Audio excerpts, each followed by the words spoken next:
Hari Om. Start with the prayer. Om Sahana Vavatu Sahanau Bhunaktu Saha Viryam Karavavahai Tejasvinavadhitamastu ma Vidvishavahai. Om Shanti Shanti Shanti. Chinmayam vyapiyat sarvam Trailokyam sacharacharam Tatpadam darsitam yena Tasmai Sri Gurave Namaha. Sri Gurubhyo Namaha. Hari Om. So we're discussing the Viveka aspect, where we have to discriminate what is real and what is unreal. And we have introduced now, according to the Advaita, there are only three categories. One is real, another is unreal, and the third is Mithya. Mithya is that which is continuously changing but experienceable. But in every Mithya, there has to be Satyam also. That's why, because Brahman being infinite, there is nothing that can exist without having Brahman. Therefore, it includes everything. So, Brahman has to be pervading all objects also. So, every object consists of the object plus Brahman. Now, we'll look at a little bit more carefully. Yeah, this is how the Viveka or the discrimination has to be used. So, the scripture provides this in a clear way. It says, just as in a say ring and a gold, so we say now there is a gold and there is a ring. As we gave an example, the ring and the gold are two obviously objects, because ring is not equal to gold. Dictionary doesn't say ring is equal to gold. So, but this is one object, and you say it is a ring and I say it is a gold. So one and the same object having the same nouns, means the same names and same substratum. And how can that be? So therefore, we have to understand clearly, the ring, the order of reality of the ring is different from the order of reality of the gold. One is more nityam compared to other. So that which is nityam, that which is remaining the same during, at least in this example, in the temporal example, where the ring can become a bangle and a bangle become a necklace, but gold still remains the same. So it is trikala abhaditam. It does not undergo any change, but at the same time there is a ring, there is a bangle, and there is a necklace. So therefore, this world, which is meant for transactions, called the transactional world, or a vyavaharika satyam, the technical meaning word is vyavaharika satyam, is different from the absolute reality Brahman, which is satyasya satyam, which is eternally truth all the time. It cannot undergo any change, but this world, a transactional world, continuously changing. Now, I'll give you a simple example that some of you are familiar with. As a chemistry student, we learned first thing is there is a reaction, say A plus B equal to C plus D. So this is a chemical reaction. Now, any chemical reaction, the student asks to balance the equation. So what does balancing equation really means? It only means that the amount of matter on this side has to be same as the amount of matter on the other side. Matter has to be balanced, because matter does not undergo any change in these changing things. So there is a changeless entity in the changing things, and that's we call it a conservation of matter. So all reactions involved, there is something that is conserved in the process, and that is the very essential material that is conserved. So number of atoms here or number of atoms there has to match. Otherwise you have an imbalance of matter, and therefore equation is not valid. So all changes are occurring, and yet there has to be the material that does not undergo change. At least that's what we learned from chemistry.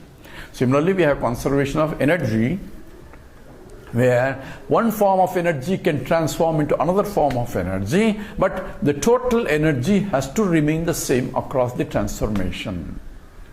And therefore, that which is the very material or essence cannot undergo any change. This we learn from our own examples.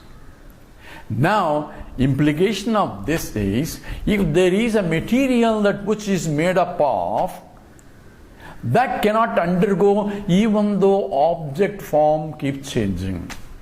So if it is same wood, I can make something else, and I can make some other things, just as if the same gold, I can make ornaments of ring, or I can destroy the ring and make into necklace or a bracelet and so on. Without gold undergoing any modification, gold remains as gold. So one important conclusion we arrive at from this examples is the material cause for the object remains the same in all these products or variations or the effects that are undergoing. So material cause and the effects, which are ring and a bangle and a necklace, are effects. In the effects can be changing, the material cause cannot change. Apply the same principle to the highest also. If Brahman is the cause for the creation, because there cannot be any other cause, if there is some other cause for creation, then Brahman is not no more Brahman, because there is something other than Brahman. So Brahman alone can be cause for creation, and he has to be the material cause for creation also, because I'm using he, but whatever that Brahman is has to be a material cause, because I cannot go and get another material somewhere else. So Brahman itself is the material cause for the whole creation. So the essence of the whole creation is, the material is nothing but Brahman only. It's called Upadana Karanam. Upadana means material cause. So we'll analyze later. For any effect, there has to be two causes. One is the intelligent cause and the material cause. So intelligent cause is, I should have the know-how of how creation. So in the case of ring and a bangle and a necklace and so on, a goldsmith is there. He is the intelligent cause, and material is gold. So material cause is different from the intelligent cause in all our creations that we know. Right? Because the material cause is a gold, and intelligent cause is the goldsmith. Goldsmith doesn't become a ring. Goldsmith only creates the ring. He has the intelligence of how to create it. He has a know-how of how to create a ring, and he has an instrument that he will use in order to create, but he has a material, and he has to go and get a material for him to create. Suppose Brahman wants to create the whole universe. He cannot go outside to get material. So material has to come from himself only. So material itself is also from him. And also the intelligent cause also has to be him only, because there cannot be another cause. Then we will ask, Brahman gets limited by other cause. So because gold is different from goldsmith. Whereas in this peculiar creation, the material cause, Upadana Karanam, the intelligent cause, the Nimitta Karanam, we are using Sanskrit words so that we are become familiar with it. So Nimitta Karanam, Upadana Karanam, this is Abhinna Nimitta Upadana Karanam. There is no difference between the intelligent cause and the material cause. Now, for this alone, scripture becomes a pramana, a means of knowledge for me. And scripture itself says, Yada saumya ekena lohamanina sarvam lohamayam vijnata vacharambanam vikaro namadheyam lohavicheva satyam. This gives us three examples. One from the point of loham or gold, one from the point of the mud becoming various pots, and one from the point of iron becoming tools. And in all those cases, the scripture uses a material cause for the creation. It doesn't talk about the intelligent cause there. And what is Yatha Saumya, my dear son? Uddalaka is teaching his son Swetaketu. Says, my dear son, the teacher is telling the student, says, my dear boy, that one which is loham, one metal, is appearing as many as varieties of ornaments. And this is a very peculiar transformation. And that's how the creation also has to be understood. That's where Viveka is required to discriminate. What is this transformation? Those who are familiar with the chemistry, we know there are different types of transformations. One is a reversible transformation. There's an irreversible transformation. Reversible transformation is transformation that keeps changing back and forth, like ice becoming water, water becoming a steel. These are reversible transformations. It can go back become ice, or go back become into steel. Or steel can be condensed back into water, and water can be frozen into ice. These are reversible. There are irreversible transformations, such as milk becoming into curds or yogurt, where I cannot go back from the curds to back into the milk. So they are called irreversible transformations. So what kind of transformation involves this creation where the Brahman is becoming into this whole world? And scripture comes up beautiful examples here. Says yada soumya ekena lohamanina sarvam lohamayam vijnata, just as gold becoming into ornaments. It is what is called transformationless transformation. It is transformation, at the same time no transformation. Why? Because if you ask gold, sir, when did you become a ring? When did you become a bangle? It may laugh at me because I never became a ring or a bangle. I am gold only. I was gold, I am gold, I shall be gold. You unnecessarily call in this form of myself as a ring, in that form of myself as a bangle, in that form, other form you call a necklace. That is your confusion, not my confusion. I am gold in that form, in this form, in that form also. It's a very interesting now. That's why it's called transformationless transformation. Now apply this. It is scriptural statement that says it is in the same way Brahman became many. How? It is transformationless transformation. Brahman remaining as Brahman, still appearing as many.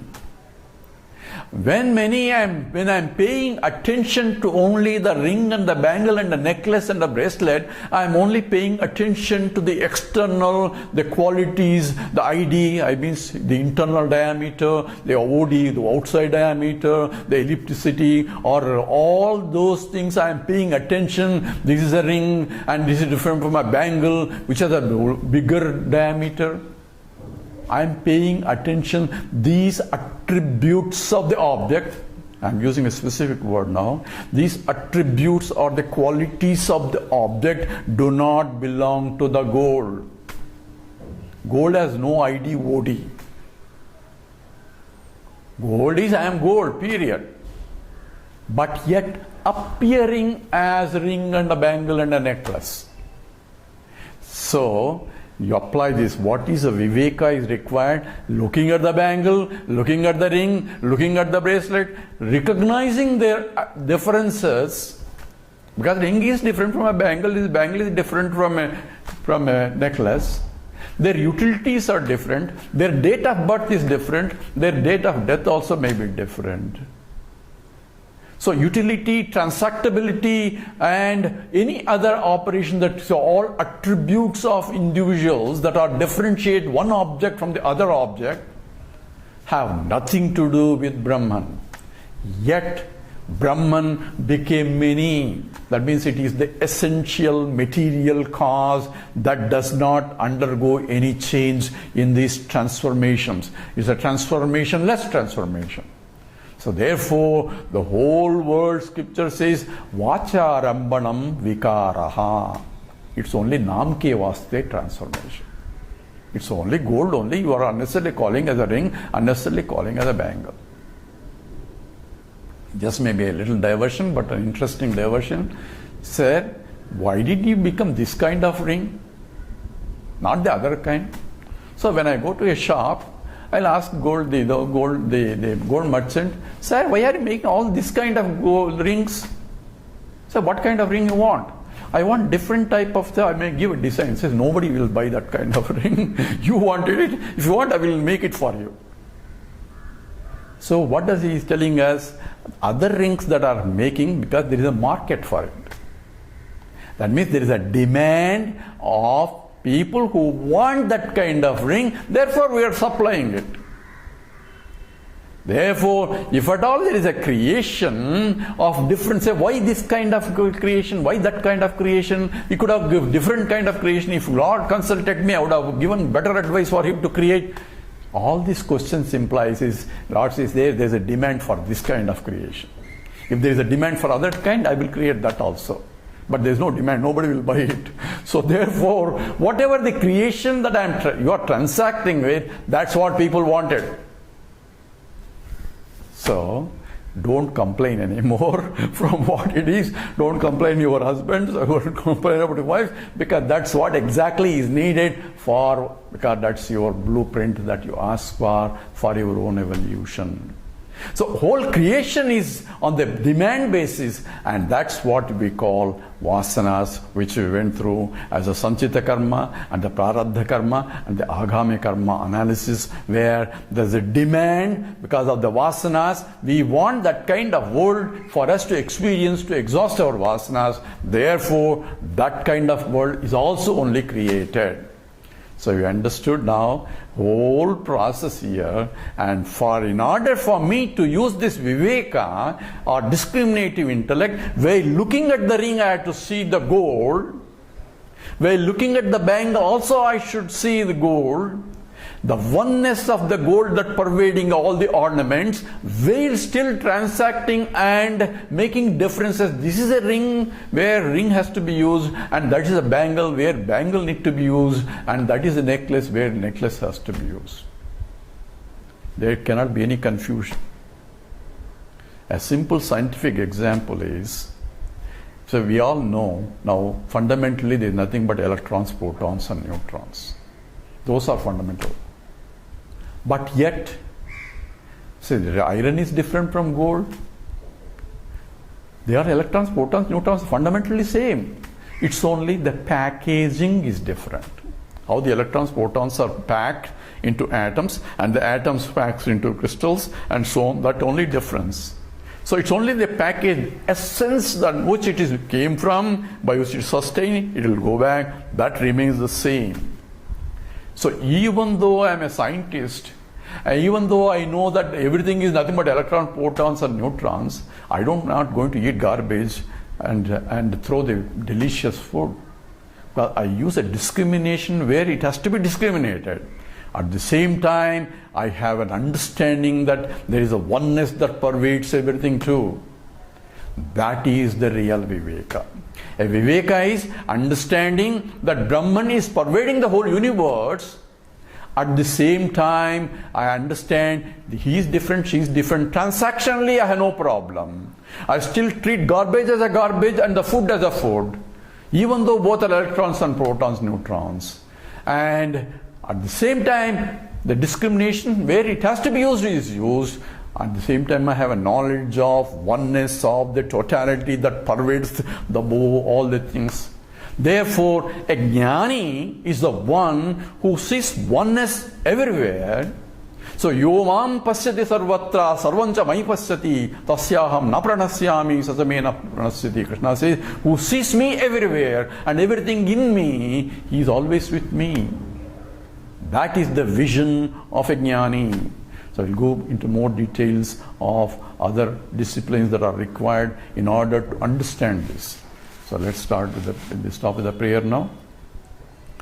Om Purnamada Purnamidam Purnat Purnamudachyate Purnasya Purnamadaya Purnameva Vasishyate.